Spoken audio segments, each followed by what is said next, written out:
My name is Valeria Lunsford. I'm 31 years old. And 3 weeks ago, my boyfriend told me he wanted an open relationship, right before leaving for a weekend trip.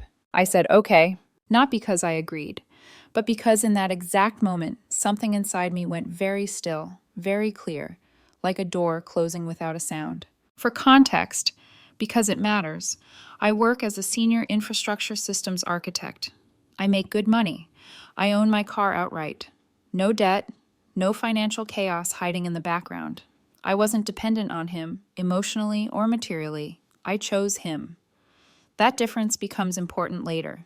My boyfriend, let's call him Evan, was 29. Smart, attractive in an effortless way, good at saying the right things when people were watching. He worked in digital marketing, made decent money, and had a talent for sounding thoughtful without actually doing much thinking. We'd been together for 4 years, lived together for 2, engaged for 1. The kind of couple people described as solid. We met at a mutual friend's wedding. He had that easy charm, asked about my job, actually listened, laughed at the right moments. For the first 2 years, things were good, balanced.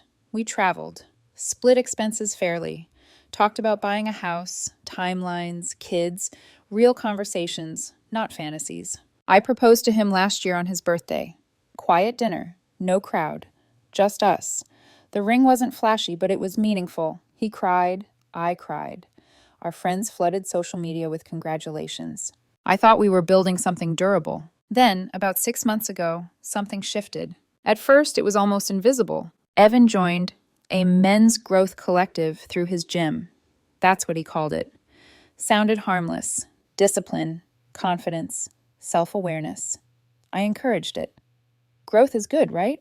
But slowly, the language he used started changing. Every disagreement became a boundary issue. Every compromise was settling. Every moment of peace was reframed as complacency. There was one person at the center of it all. Her name, at least the one I heard constantly, was Lydia. Mid-30s, twice divorced, loud opinions, louder confidence. She positioned herself as a guide for men who felt trapped by traditional expectations. Translation: people whose relationships required accountability. Evan idolized her. Every workshop he came back energized and irritated, like he'd learned a new vocabulary for dissatisfaction. "You're too comfortable," he said one night while we were watching Netflix. I paused the show. "What does that even mean?" "Lydia says comfort kills desire," he replied casually, like it was a universal truth. I nodded and let it go. I shouldn't have. The complaints kept stacking up. I worked too much, despite the fact my schedule hadn't changed in years, and he'd once praised my focus. I wasn't spontaneous enough, even though I'd surprised him with a weekend trip to Napa 2 months earlier. I was too logical. I didn't hold space the right way. Looking back, it's obvious now. He was building a narrative, setting the stage, making sure that when the bomb finally dropped, he'd already convinced himself, and maybe others, that it was justified. But at the time, I thought it was just a phase. 3 Fridays ago, I got home around 6, picked up Thai food on the way because Evan texted saying he was exhausted and didn't feel like cooking. When I walked into the bedroom, he was packing. Suitcase open, clothes being thrown in fast, careless, like he was racing against something. "What's going on?" I asked. "Trip," he said without looking up. "Guys' trip. Lydia organized it." That was the first I'd heard of it. "I mentioned it last week," he snapped immediately. He hadn't. I work with systems for a living. I noticed details. This was new. "When are you leaving?" I asked.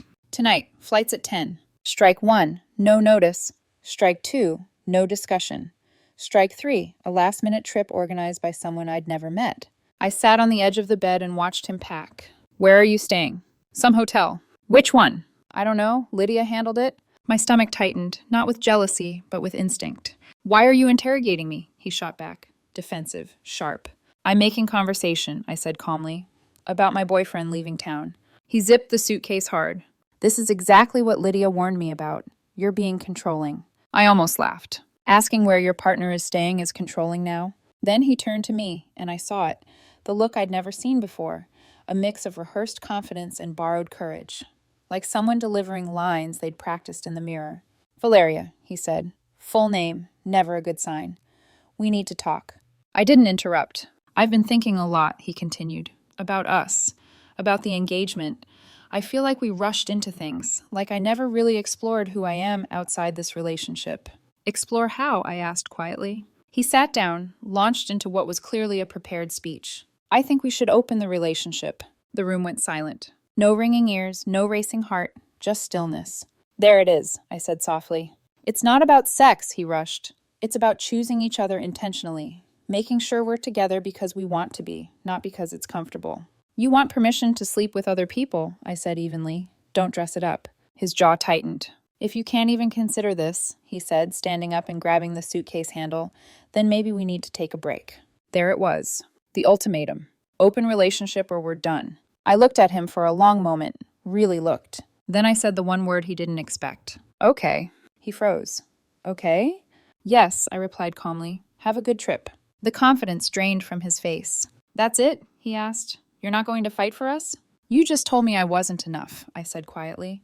What exactly am I fighting for? He stared at me like I'd broken the script. Then he rolled the suitcase toward the door. I'm giving you time to think, he said, trying to recover control. No, I answered. You already made your choice. He left. The door closed. And instead of collapsing, instead of crying, I felt nothing. Not anger, not heartbreak, just clarity, like flipping a switch. And once that switch flipped, I did what I always do when a system fails. I started dismantling it, piece by piece. When the door closed behind Evan, I didn't sit down, I didn't cry, I didn't pace. I stood there in the quiet apartment, listening to the hum of the refrigerator, the city noise leaking in through the windows, and I realized something unsettling. I felt done, not wounded, not abandoned, finished, like closing a file after a long project. That scared me a little, but it also focused me. I've spent my entire career fixing systems that fail under pressure. Networks don't collapse because of one bad packet. They collapse because warning signs get ignored.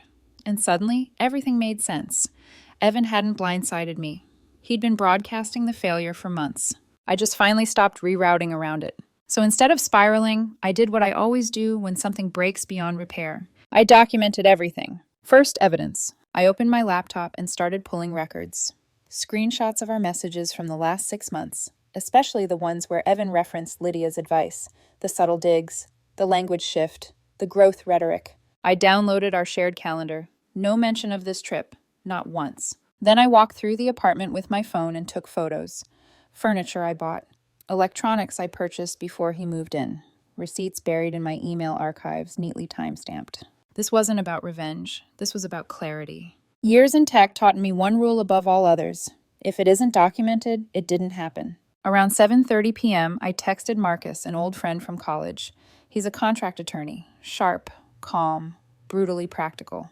Need a favor. Can you look over my lease? Specifically, any break clauses. He called me within 2 minutes. Everything okay? He asked. I gave him the short version. No emotion. Just facts. He whistled softly. Send me the lease. I'll call you back.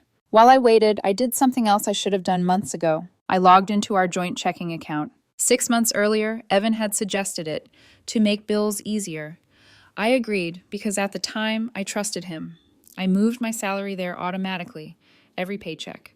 I stared at the balance for a long moment. Then I transferred everything, every dollar that was mine, into my personal savings account. I left 37 cents behind. Not zero, 37 cents. Because I wanted him to see it, to understand it was intentional. That account had been convenience, not commitment. And convenience disappears when trust does. At 8:42 p.m., Marcus called back. Good news, he said. And then better news. I leaned against the counter. Good news. There's a 60-day lease break clause with 30 days notice. You'll lose 1 month's rent as a penalty. I didn't even flinch. Worth it. Better news, he continued. Evan isn't on the lease. I straightened. What? Check the signature page. Only your name's there. He's not a legal tenant, just an occupant. I opened the lease file and scrolled. There it was. Only my signature. 2 years ago, when we moved in, Evan had been between jobs. The landlord only wanted one income verification. We'd planned to add him later. We never did. I laughed once, sharp, disbelieving. Marcus, I said slowly, what does that mean? It means, he replied, you don't need his permission for anything. Not to break the lease, not to move out, not to remove your belongings. The path forward lit up instantly. Draft me a termination notice, I said. Effective immediately. Certified mail. You sure? He asked. That's $1,500. That's not a loss, I said. That's tuition. He chuckled. I'll send it over tonight. After we hung up, I called my bank and removed Evan from every account, every authorization, every backup access point. Then I called my mother. She answered on the second ring. He did what? She snapped after I explained. Open relationship ultimatum. A pause, then, and you? I said okay. I could hear the smile in her voice. Good. I'm moving out. Bring your things here, she said immediately. Your stepdad will help load. Saturday morning, Evan was still out of town, wherever he'd gone, with whoever he thought he was impressing. At 6 a.m., I made coffee and started packing. Not everything, just what mattered. Clothes, laptop, documents, my grandmother's necklace, my work equipment, things with history. I was careful, deliberate, surgical. By noon, my car was loaded. By 1, my things were safe in my parents' garage. You're doing the right thing, my stepdad said quietly as we unloaded. Some people confuse freedom with entitlement. I nodded. That night, my mom insisted on dinner. To celebrate, she said. Celebrate what? My clarity. Sunday, I finalized everything. New apartment, 1 bedroom. Closer to my office. Cheaper, available immediately. I signed the lease without hesitation. At 7:30 p.m., I returned to the apartment one last time. I left Evan's belongings untouched. His clothes still hung in the closet. His toiletries lined the sink. His yoga mat sat in the corner. This wasn't about punishment. It was about precision. On the kitchen counter, I placed 3 things. A copy of the lease termination notice, with the tracking number highlighted. A screenshot of the joint account balance, $37, and a handwritten note. And a handwritten, "You asked for freedom and growth. Congratulations. Lease is terminated. You have 60 days to figure out your next move. Don't contact me." I turned off my phone, and for the first time in months, I slept without tension in my chest, unaware that at 11:07 p.m., Evan would walk into a reality he never imagined. I didn't know the exact moment Evan came home. I only know the timestamp later, because it showed up on my phone like a digital bruise I hadn't felt yet. 11:07 p.m. That was when the first missed call came through. I didn't hear it. My phone was off, face down on my parents' nightstand, exactly where I'd left it. At that moment, Evan was standing in the middle of the apartment we'd shared for 2 years, staring at absence. Not dramatic absence, not vandalized, flipped-over furniture, rage-filled chaos.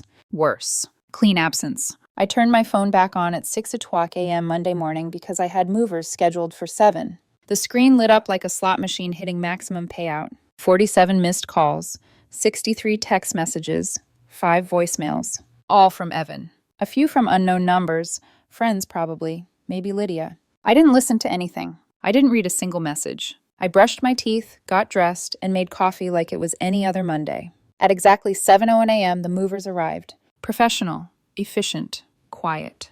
By 11:00 a.m., everything that was mine was gone. The couch, the TV, the desk, the kitchenware I'd bought, the art on the walls, the coffee maker he loved but never cleaned.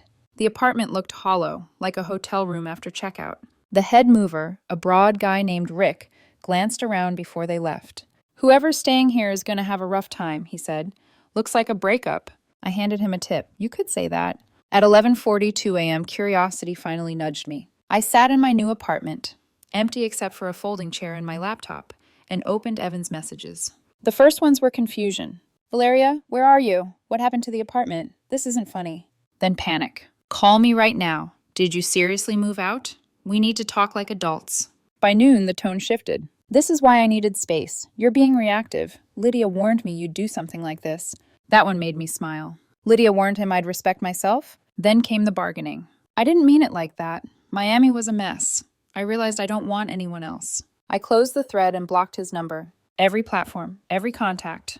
Clean. By Tuesday, the narrative started forming. Mutual friends reached out, carefully at first. "Are you okay? What happened?" Evan saying you just disappeared. One message stood out. It was from Rachel, his college friend. "He told us you kicked him out with no warning, that you were controlling, financially manipulative." I stared at the screen for a long moment. Then I replied with facts. Screenshots, the lease, the timeline, his ultimatum, word for word. I didn't editorialize. I didn't defend myself. I just showed reality. Within 24 hours, the tone changed. Questions started circulating. "Wait, you weren't on the lease? You gave her an ultimatum? You left for a trip and expected her to wait?" By Wednesday, Evan showed up at my office. Security called my desk. "There's a man in the lobby asking for you. Says he's your fiancé." "Ex," I corrected. "I don't want to see him." "He's upset." "Then call the police if he doesn't leave." 10 minutes later, he was gone. Thursday night, an email came through. Subject line, "Please read this." I didn't. Deleted, emptied trash. Friday, Lydia called. I answered by mistake. Valeria, she said smoothly, I think there's been a misunderstanding. I cut her off. You spent months convincing him that commitment was oppression, I said calmly, and now you're surprised there are consequences. She started to speak again. I hung up. Blocked. That weekend, I went out with friends I hadn't seen in years. Laughter felt different when it wasn't followed by emotional labor. At one point, someone asked, Do you miss him? I thought about it honestly. No, I said, I miss who I thought he was. 2 weeks later, I went on a date. Nothing serious, no promises, just coffee. Easy, respectful, no ultimatums. Then, one night, I made the mistake of checking my voicemail folder. Unknown number. Evan's voice. Slurred. Crying.